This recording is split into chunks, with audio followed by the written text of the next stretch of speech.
Welcome to the Tech Egg. Don't get scrambled. Enjoy the video. You should know up front, the Nintendo Switch edition of Skyrim does not expose the developer console, so you cannot type commands directly on that platform. Once you accept that limitation, the first actionable step is to switch to the PC edition where the console exists.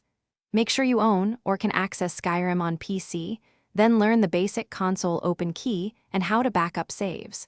This avoids unsupported hardware mods and keeps your game data safe. Once you're on PC, press the tilde key to open the console and type commands. You should first create a backup save so you can restore if something breaks. Then run simple commands like player. Add item for items or TMM to toggle map markers. Type help for ID as needed.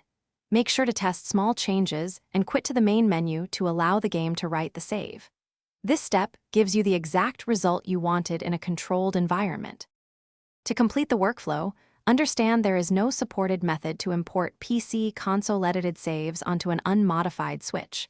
So once done on PC, replicate the changes manually in your Switch game or enjoy the PC copy. If something goes wrong on PC, restore the backup save you made earlier and retry with smaller changes. Troubleshooting tip. If the game crashes after commands, reload the backup and verify command syntax and item ID before reapplying to prevent corrupt saves. Thanks for watching. Consider subscribing if I helped unscramble your problems.